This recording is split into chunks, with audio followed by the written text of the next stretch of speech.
आपके अपने YouTube channel global science IQ में आप सभी लोगों का मैं हार्दिक स्वागत करती हूँ। इसी के साथ साथ आप सभी लोगों को गुड इवनिंग।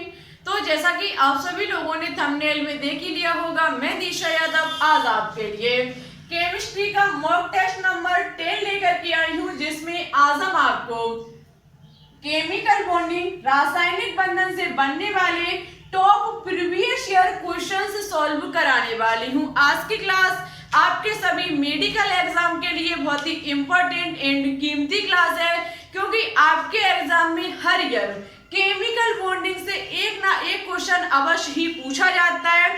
तो आप सभी लोग आज की क्लास को बिल्कुल भी स्किप मत करें, अंत तक देखें। देखो स्टूडेंट्स, केमिस्ट्री में कुछ ऐसे टॉपिक हैं उनसे हर ईयर एग्जाम में बहुत ही अच्छे खासे क्वेश्चंस पूछे जाते हैं, और हम हर एक टॉपिक को कोशिश कर रही हूँ कि हर एक टॉपिक से बनने वाला हर एक क्वेश्चन आपके तक बहुत आसान तरीके से पहुंचा सकूं। और साथ ही साथ और एक बात और कि यदि अभी तक आपने हमारे मॉक टेस्ट नंबर 1 से लेकर के मॉक टेस्ट नंबर 9 तक एक भी क्लास को नहीं देखा है, तो सबसे पहले प्ले लिस्ट में जाकर के देख लीजिए, क्योंकि वहां पर हमने बहुत ही इंपॉर्टेंट क्वेश्चन सॉल्व कराए हैं जो कि आपके एग्जाम में जरूरी हेल्प करेंगे। चलिए टाइम ना वेस्ट करते हुए बात करते हैं आज के क्वेश्चन नंबर 1 पर। क्वेश्चन नंबर 1 सभी क्वेश्चंस प्रीवियस ईयर पूछे हुए क्वेश्चन है।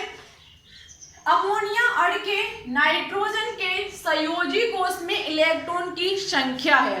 अमोनिया अण के नाइट्रोजन के संयोजी कोष में इलेक्ट्रॉन की संख्या है 8 है, 5 है, 6 है या फिर 7 है। ऐसा करने के लिए जिसकी पूछी गई है उसकी सबसे पहले हम इलेक्ट्रॉनिक विन्यास करेंगे। हम नाइट्रोजन का इलेक्ट्रॉनिक विन्यास करेंगे 1s2 2s2 और इसका 7 होता है तो हमारा हो जाएगा 2p3। स्टूडेंट्स, आपको पता है इसके संयोजी कोष में होते 5 इलेक्ट्रॉन, लेकिन मुझे नाइट्रोजन की पूछी गई है, लेकिन पूछी किस में गई है, मुझे अमोनिया में पूछी गई है। ठीक है, इस प्रकार से हमारा नाइट्रोजन होगा जिसमें एक एकाक युग्म होंगे और 3 कहने का मतलब है इलेक्ट्रॉन अनपेयर होंगे, अयुग्मित होंगे, और एक इलेक्ट्रॉन जो होगा वो हमारा युग्मित होगा। ठीक है, तो स्टूडेंट्स यहाँ पर अमोनिया का फॉर्मूला होता है NH3। अमोनिया का फॉर्मूला होता है NH3। हमने सबसे पहले क्या किया, अमोनिया अणु में नाइट्रोजन के संयोजी कोष में हमें इलेक्ट्रॉनों की संख्या पूछी गई है, जिसकी पूछी गई है हम उसका करेंगे इलेक्ट्रॉनिक विन्यास। इलेक्ट्रॉनिक विन्यास किया, इसके संयोजी कोष में देखा जाए, संयोजी कोष ये तो हमारा फर्स्ट कोष है, ये हमारा सेकंड कोष है, अंतिम कोष हमारा संयोजी कोष बोला जाता है। ठीक है, तो ये हमारा संयोजी कोष होगा जिसमें इलेक्ट्रॉन कितने, 2 s पर है और 3 हमारे p पर है। ठीक है, तो संयोजी कोष में कितने, 5 इलेक्ट्रॉन है। अब हम कह सकते हैं कि संयोजी कोष में 5 इलेक्ट्रॉन निकल के आए, तो मेरा आंसर गलत हो जाएगा, क्योंकि मुझे अमोनिया की पूछी गई है। यदि हम इसे लेबोस डॉट सिंबल से दर्शाना चाहें तो हमारा क्या होगा, नाइट्रोजन 5 हमारे इसमें संयोजी कोष में इलेक्ट्रॉन है, 1 इलेक्ट्रॉन, 2 इलेक्ट्रॉन, 3 इलेक्ट्रॉन, 4 इलेक्ट्रॉन और ये हमारा 5 इलेक्ट्रॉन। अमोनिया का फॉर्मूला NH3 होता है। हम क्या करेंगे, एक हाइड्रोजन को यहाँ लगा देंगे, एक हाइड्रोजन को यहाँ लगा देंगे, एक हाइड्रोजन को यहाँ लगा देंगे। नाइट्रोजन के कहने का मतलब है जो 3 अनपेयर थे उनका भी जोड़ा बन जाएगा हाइड्रोजन के साथ बंधन बनाने से। कहने का मतलब है हम कह सकते हैं नाइट्रोजन का अष्टक पूर्ण हो जाएगा। नाइट्रोजन का अष्टक पूर्ण हुआ, अमोनिया के इलेक्ट्रॉनों की संख्या कितनी हो गई, 8 हो गई। अमोनिया में इलेक्ट्रॉनों की संख्या कितनी हो गई, 8 हो गई। ऑप्शन नंबर ए जो होगा वो इस क्वेश्चन का राइट आंसर होगा। समझने का थोड़ा प्रयास कीजिए, फिर से समझाने की हम कोशिश करते हैं कि अमोनिया के नाइट्रोजन के संयोजी कोष में इलेक्ट्रॉनों की संख्या हमें नाइट्रोजन की पूछी गई है। हम नाइट्रोजन का सबसे पहले इलेक्ट्रॉनिक विन्यास ज्ञात करेंगे। नाइट्रोजन का इलेक्ट्रॉनिक विन्यास हमारा ये निकल के आएगा, ये हमारा फर्स्ट संयोजी कोष होगा, ये हमारा सेकंड संयोजी कोष होगा। आप देख सकते हैं 2s2p। ठीक है, तो इसमें हम देखेंगे अंतिम वाले को संयोजी कोष कहा जाता है। नाइट्रोजन का अंतिम कोष कौन सा है? दूसरा कोष। कौन सा है? दूसरा कोष। दूसरे कोष में कितने इलेक्ट्रॉन भरे हुए हैं? दूसरे कोष में इलेक्ट्रॉन भरे हुए हैं 5, 3 हमारे पी पर, 2 हमारे एस पर, 5 हो गए। और नाइट्रोजन में बाह्यतम कोष में 5 इलेक्ट्रॉन होते हैं। 5 का हम लेबोस डॉट सिंबल बनाना चाहें तो हमारा कैसे बनके तैयार होगा? नाइट्रोजन ये रहा। सबसे पहले लेबोस डॉट सिंबल बनाने के लिए हम 4 इलेक्ट्रॉन को रखते हैं। 1 इलेक्ट्रॉन, 2 इलेक्ट्रॉन, 3 इलेक्ट्रॉन, 4 इलेक्ट्रॉन। कहने का मतलब जितने हैं। अब हमारे हैं यहाँ पर 5। 4 रखने के बाद यदि हमारे बच रहा है तो उन्हीं इलेक्ट्रॉनों का हम जोड़ा बनाना शुरू करते हैं। इस इलेक्ट्रॉनों का हम क्या कर देंगे? जोड़ा बना देंगे। ये हमारा युग्मित हो गया। 3 हमारे कैसे? अयुग्मित है। अयुग्मित होने पर अमोनिया में पूछा गया, अमोनिया में 3 हाइड्रोजन है। ये हाइड्रोजन क्या करेंगे? आकर के इनके साथ बंधन बना लेंगे, इनके साथ बॉन्ड बना लेंगे। बॉन्ड बनाने से नाइट्रोजन का भी अष्टक पूर्ण हो जाएगा और इसके बाह्यतम कोष में 8 इलेक्ट्रॉन कहे जाएंगे। ऑप्शन नंबर ए जो होगा वो इस क्वेश्चन का राइट आंसर होगा। सेकंड क्वेश्चन पे बात करने से पहले एक बात और कहनी थी। आज आपको बताना होगा कमेंट बॉक्स में कमेंट करके कि वीडियो साफ आ रही है या नहीं आ रही है।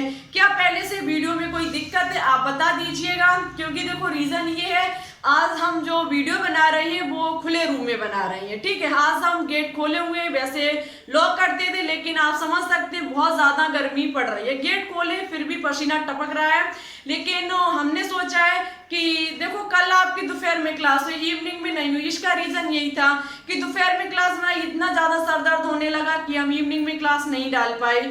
तो आज हमने विचार किया है कि आपको यदि गेट खोल करके वीडियो यदि क्लीन आती है तो इससे मुझे भी कुछ राहत मिलेगी और आपके भी हम दोनों क्लास देंगे फिर। ठीक है, बता दीजिएगा कि क्लास साफ आ रही है या नहीं आ रही है। नेक्स्ट क्वेश्चन है कि जब सोडियम और क्लोरीन क्रिया करते हैं तो, जब सोडियम और क्लोरीन क्रिया करते हैं तो ऊर्जा उत्पन्न होती है तथा सहसंयोजक बंध बनता है। ऊर्जा उत्पन्न होती है, आयनिक बंध बनता है। ऊर्जा अवशोषित होती है तथा आयनिक बंध बनता है। ऊर्जा अवशोषित होती है और सहसंयोजक बंध बनता है। स्टूडेंट्स, सोडियम और क्लोरीन के साथ जब देखना क्या होगा, ये है हमारा सोडियम और ये है हमारा क्लोरीन। इसके बाह्यतम कोष में इलेक्ट्रॉन देखे जाएं, सोडियम के बाह्यतम कोष में इलेक्ट्रॉन देखे जाएं। सोडियम का इलेक्ट्रॉनिक विन्यास होता है, सोडियम का परमाणु क्रमांक होता है 11, इलेक्ट्रॉनिक विन्यास 1s2 2s2 2p6 3s1। इसके बाह्यतम कोष में इलेक्ट्रॉन देखे जाएं, कितना है? 1। क्लोरीन का इलेक्ट्रॉनिक विन्यास ज्ञात कर लेना, 17 परमाणु क्रमांक होता है। बाह्यतम कोष में होंगे 7 इलेक्ट्रॉन। बाह्यतम कोष में कितने इलेक्ट्रॉन होंगे? 7 इलेक्ट्रॉन होंगे। इसके बाह्यतम कोष में कितना इलेक्ट्रॉन होगा? 1 इलेक्ट्रॉन होगा।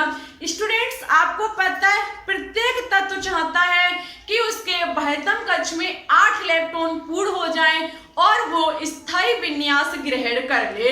उसके बाह्यतम कक्ष में 8 इलेक्ट्रॉन पूर्ण हो जाएं और वो स्थायी विन्यास ग्रहण कर ले, किसकी तरह? अक्रिय गैसों के समान।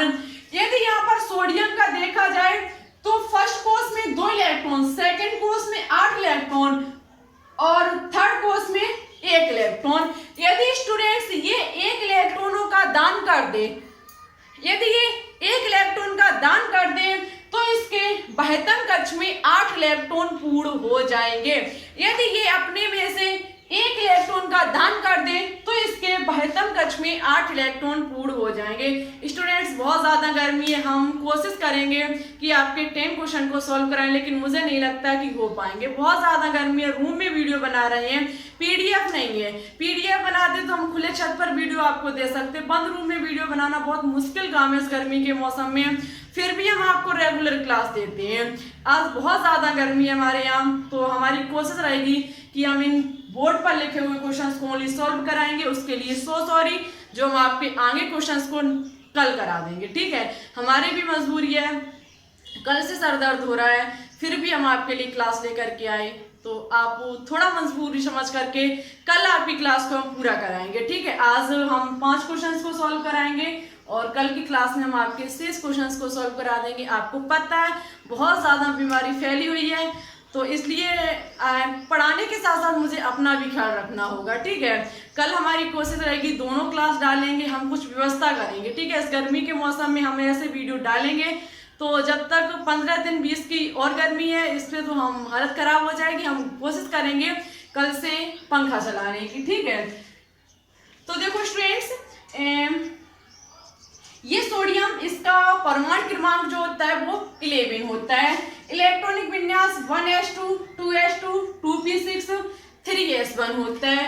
ठीक है, यदि ये क्या करना चाहता है Na और Cl, तो यदि प्रत्येक एलिमेंट क्या चाहता है कि उसके बाह्यतम कक्ष में 8 इलेक्ट्रॉन पूर्ण हो जाए और वो स्थायी विन्यास ग्रहण कर ले अक्रिय गैस के समान। यदि स्टूडेंट्स ये 1 इलेक्ट्रॉन का दान कर दे, आप देखना इसमें फर्स्ट कोष में 2 इलेक्ट्रॉन, सेकंड कोष में 8 इलेक्ट्रॉन और थर्ड कोष में 1 इलेक्ट्रॉन। यदि ये 1 इलेक्ट्रॉन का दान कर दे तो इसके बाह्यतम कक्ष में 8 इलेक्ट्रॉन पूर्ण हो जाएंगे और ये कहीं से 7 इलेक्ट्रॉन को ग्रहण कर ले तो इसके बाह्यतम कक्ष में 8 इलेक्ट्रॉन पूर्ण हो जाएंगे। आप प्रयास कीजिएगा समझने का, क्या 1 इलेक्ट्रॉन को दान करना सरल होगा या फिर 7 इलेक्ट्रॉन को ग्रहण करना आसान होगा। आप समझ चुके होंगे कि 1 इलेक्ट्रॉन को अपने में से निकालना सरल होगा, 7 इलेक्ट्रॉन को ग्रहण करना एक नामुमकिन सा काम होगा। ठीक है, इसी प्रकार से क्लोरीन का भी देख लीजिए, 17 होता है परमाणु क्रमांक, 1s2 2s2 2p6 3s2 3p5, इसमें 2 इलेक्ट्रॉन, इसमें 8 इलेक्ट्रॉन, इसमें 7 इलेक्ट्रॉन। अब आप कहेंगे कि यदि इसे कहीं से 1 इलेक्ट्रॉन मिल जाए तो भाई साहब क्लोरीन की जिंदगी बन जाएगी, इसके बाह्यतम कोष में 8 इलेक्ट्रॉन पूर्ण हो जाएंगे और ये स्थायी विन्यास ग्रहण कर लेगा अक्रिय गैस के समान। और यदि ये 7 इलेक्ट्रॉन को अपने में से बाहर निकाल दे तो भी इसके बाह्यतम कक्ष में 8 इलेक्ट्रॉन पूर्ण हो जाएंगे। ठीक है, लेकिन 1 इलेक्ट्रॉन को ग्रहण करना सरल होगा 7 इलेक्ट्रॉन को छोड़ने की अपेक्षा। स्टूडेंट्स, यहाँ पर होगा क्या, एक ट्रिक हमेशा याद रखना कि यदि किसी भी परमाणु के बाह्यतम कक्ष में 4 से कम इलेक्ट्रॉन है तो वो हमेशा दान करेगा और यदि 4 से अधिक हैं तो वो हमेशा ग्रहण करेगा। ठीक है, अष्टक पूर्ण करने के लिए यदि किसी भी एलिमेंट के बाह्यतम कक्ष में 4 से कम इलेक्ट्रॉन है तो वो हमेशा दान करेगा, 4 से अधिक है तो वो हमेशा ग्रहण करेगा। 4 से कम है भाई साहब दान करेंगे, 4 से अधिक है भाई साहब ग्रहण करेंगे। स्टूडेंट्स, ये सोडियम कहेगा क्लोरीन से कि क्लोरीन भाई साहब मेरे पास 1 इलेक्ट्रॉन है, प्लीज तुम ले लीजिए जिससे कि मेरी जिंदगी जो है वो स्थायी हो जाए। क्लोरीन कहेगा दे दीजिए भाई साहब, क्योंकि हम भी आवारा की तरह घूम रहे हैं, हमें भी कहीं से 1 इलेक्ट्रॉन की जरूरत थी, यदि मुझे कहीं से 1 इलेक्ट्रॉन मिल जाए तो हम भी स्थायी हो जाएंगे। और ऐसा कब होगा, जब ये दोनों आपस में दोस्ती करेंगे। ऐसा नहीं होगा कि आप अपनी चीज अनजान इंसान को दे सकते, नहीं दे सकते, आपको उससे जब तक परिचय नहीं होगा। और परिचय होगा क्या, जब आप उससे बार बार बात करेंगे, ये बार बार इससे कहेगा और इसी प्रकार से इनके बीच दोस्ती हो जाएगी। ये अपना इलेक्ट्रॉन इसको दे देगा, ये इलेक्ट्रॉन इसका ले लेगा और भाई साहब बड़ा खुश हो जाएंगे और खुशी होने पर दोनों आपस में हाथ मिला लेंगे। और वो हाथ है क्या, इलेक्ट्रॉन है, वो अपना इलेक्ट्रॉन का हाथ बढ़ाएगा, ये अपने इलेक्ट्रॉन का हाथ बढ़ाएगा। स्टूडेंट्स, हो जाएगी दोस्ती, दोनों बंधन में बंध जाएंगे। जब ऐसे बंधन में बंध जाएंगे तो बनने वाला बंध जो होता है वो आयनिक बंध होता है और यहाँ से ऊर्जा जो होती है वो हमेशा उत्पन्न होती है। ठीक है, ऊर्जा जो होती है वो हमेशा उत्पन्न होती है। आयनिक बंध को ऐसे भी आप समझ सकते हैं कि 1 इलेक्ट्रॉन को दान करने वाला होना चाहिए, दूसरा इलेक्ट्रॉन को ग्रहण करने वाला होना चाहिए। जब 1 इलेक्ट्रॉन को दान करता है, दूसरा ग्रहण करता है, बनने वाला बंध हमेशा आयनिक बंध होता है। साथ ही साथ ये कैसे पहचानोगे, तो स्टूडेंट्स इलेक्ट्रॉनिक विन्यास से। बाई चांस एग्जाम में यदि आपको कोई फॉर्मूला दे दिया जाए और आपको पहचानना हो कि इसमें कौन सा बंध है, तो आप प्रत्येक एलिमेंट का इलेक्ट्रॉनिक विन्यास देख लीजिए और देख लीजिए ग्रहण हुआ है या फिर दान हुआ है। ऐसे होने पर आप पता लगा सकते हैं। ठीक है, तो और ये भी हम कह सकते हैं एक धातु तो दूसरी अधातु होनी चाहिए। सोडियम हमारी धातु है, क्लोरीन हमारी अधातु है। उम्मीद है क्वेश्चन अच्छे से क्लियर हुआ होगा। डाउट रह गया हो किसी भी प्रकार का लिख दीजिएगा कमेंट बॉक्स में, नेक्स्ट क्लास में समझाने की कोशिश करूंगी। नेक्स्ट क्वेश्चन है, किस प्रकार के यौगिक उच्च गलनांक और क्वथनांक दर्शाते हैं? किस प्रकार के यौगिक उच्च गलनांक और क्वथनांक दर्शाते हैं? याद रखिएगा यहाँ पर विद्युत संयोजी यौगिक जो होते हैं, वैद्युत संयोजी यौगिक जो होते हैं वो उच्च गलनांक और क्वथनांक दर्शाते हैं। नेक्स्ट क्वेश्चन है कि तत्व X प्रबल धन विद्युती और Y प्रबल ऋणी है, दोनों तत्व संयोजी हैं, उनके सहयोग से बना यौगिक होगा। समझने का कितना शानदार क्वेश्चन है। सबसे अच्छा इस क्वेश्चन में जो कुछ भी लगा वो था घुमा के पूछना। सबसे इंपॉर्टेंट था इसमें घुमा के लिखना। तत्व X प्रबल धन विद्युती, X जो होगा वो प्रबल कैसा होगा? धन विद्युती। कैसा होगा? धन विद्युती। और Y जो होगा वो प्रबल ऋण विद्युती होगा। एक संयोजी है, उनके संयोग से बना यौगिक क्या होगा? X plus Y minus, X plus Y minus. Option number A जो होगा वो इस क्वेश्चन का राइट आंसर होगा। तब तो X प्रबल धन है और Y हमारा ऋणी है, तो X प्लस Y माइनस। ठीक है, ए ऑप्शन राइट होगा। नेक्स्ट है, N2 अणु में बंध बनाने वाले इलेक्ट्रॉनों की संख्या है। इसका आंसर आपको हमारे कमेंट बॉक्स में कमेंट करके देना होगा। देखो स्टूडेंट्स, हमारी मजबूरी है आज इतने ही क्वेश्चन डालने की, आप समझ सकते हैं।